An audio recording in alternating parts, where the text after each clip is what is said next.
These are my biggest financial mistakes of 2021 as a first-time business owner and ceramicist.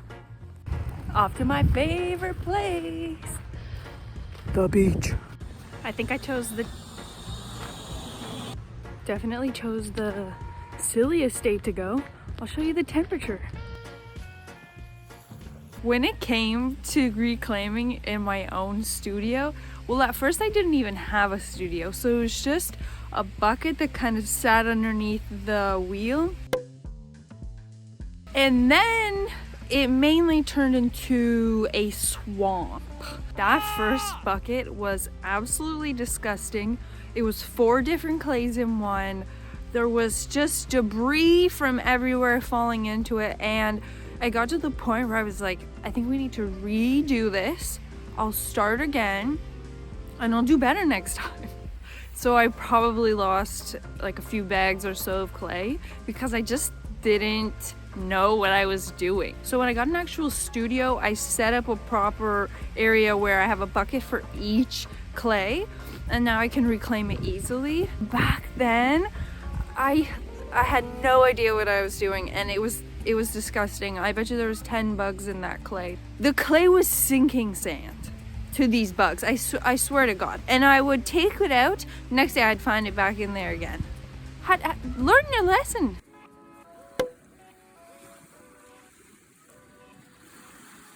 My second biggest mistake was how terribly underprepared I was for all the markets that I did. When I went to the first market, my kiln had died a few days beforehand, so unfortunately I was really underprepared for it, and that was the one that was the busiest by far. So then the second one I really prepared for, and no one came. Well, it wasn't really busy at all. And then when it had finished, I realized that the only thing that had sold were ornaments. And I thought if that was the least busy time and I was going to a pretty busy market the next weekend, then I should prepare like 4 times the ornaments that I sold before. So I pulled these like long 14-hour days and I started making all these ornaments. I had so many of them. I'm really glad I didn't make as many as I had planned on doing, which was about 4 times the amount, but I was left with dozens because no one bought them at the next market. So I always prepared in the wrong way for each market. There are people out there who are rocking markets, and there's a skill to it. So I definitely took some notes down, and I think I'll get better at it. Where am I living? Where am I recording this video?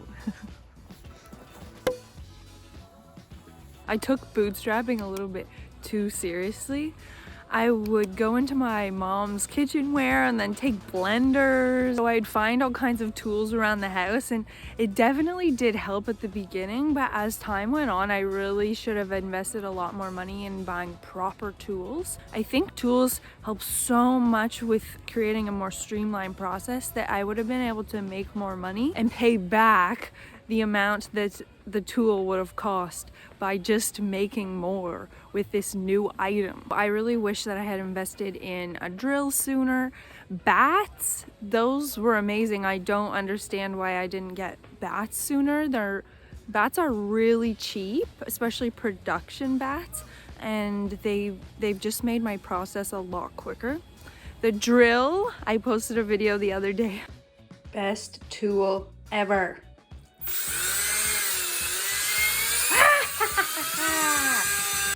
These tools actually make working with clay so much more fun too.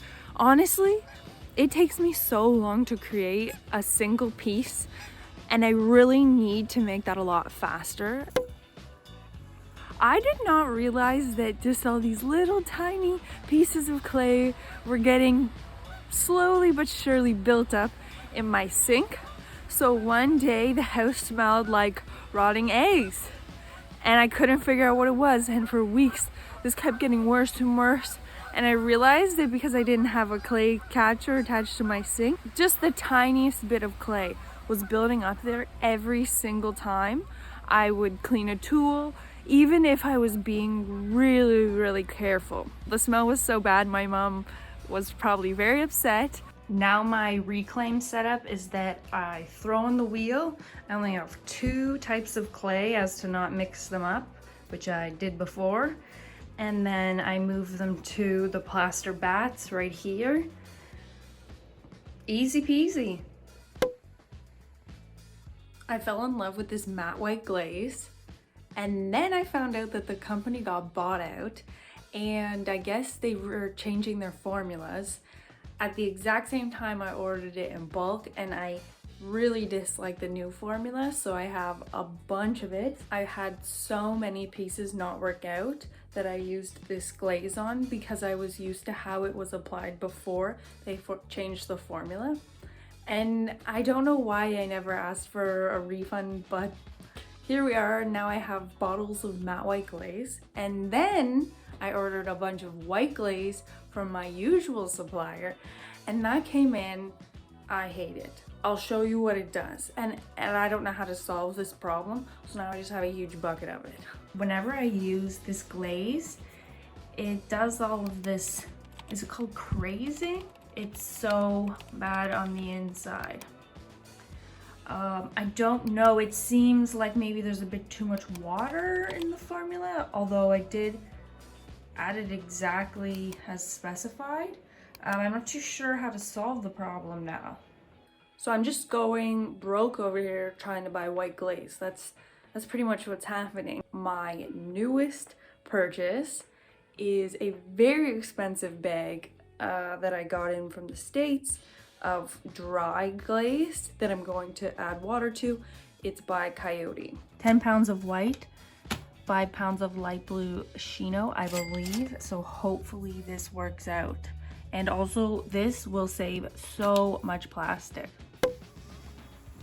All right, so I order all of this glaze and clay, and none of it's coming in and none of it's in stock, and they keep telling me the date things will be in stock, and it keeps getting pushed back, and my supplier's like, "You don't even have boxes. Stop trying to get product from us." I don't know, that's me paraphrasing. He was probably very sweet. I was just getting annoyed. Either nothing arrived or it didn't work out. I had to return things. Things ended up being out of stock after I ordered them. And then when Christmas came around, I was so behind. The worst part about me trying to get in stock was that because things kept getting canceled or all these issues kept arising, I would have to replace an order, and then by the time my orders got accepted, they were like, "You should not be ordering this last minute." They were like, "You're pushing it late to the holidays. Lucky you're getting your product." I'm like, end of August wasn't that late. I did not start this process in November. I started this in August, and I had to at one point just say, "Jesus, take the wheel, I can't do this."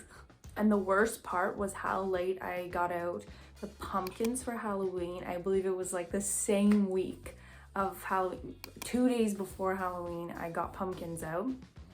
And then for Christmas, I had ornaments ready maybe a week and a half beforehand. So if you're ordering online, it was really risky.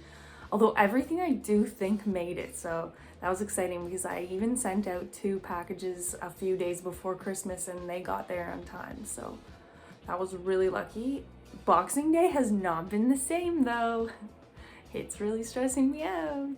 And when Christmas came rolling around and all these markets came up, my kiln's breaking, I had no product.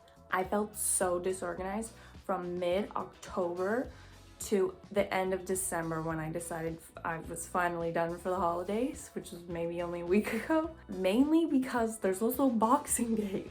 So when you think that you're done for the holidays, you still have to get through Boxing Day. And the final, maybe the funniest mistake of the year is definitely my kiln shelves.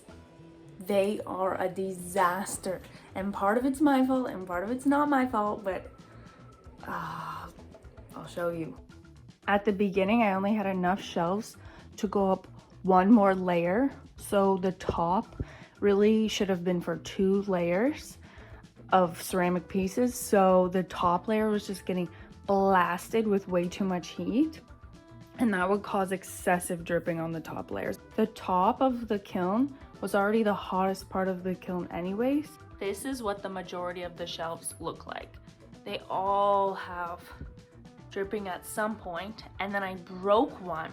And so I thought, okay, I'm just gonna buy some more kiln shelves and I'll start fresh, because the ones that I have were secondhand anyways, and they did have some dripping on them, but most of the dripping is my fault.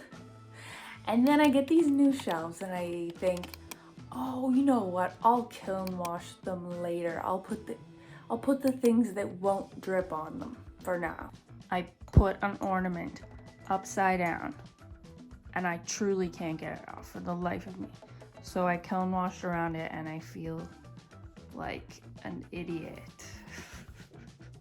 The rest of the shelves are in the kiln, so you can't see them right now, but they're terrible. They're absolutely terrible. And all the new ones have drips on them. I feel like it's something I'm just gonna have to be okay with, because it's gonna keep happening. I definitely learned so much by making each mistake, so it's not really a mistake, it's kind of a learning opportunity. And after, I think that's all that running this is going to be continuously learning new things.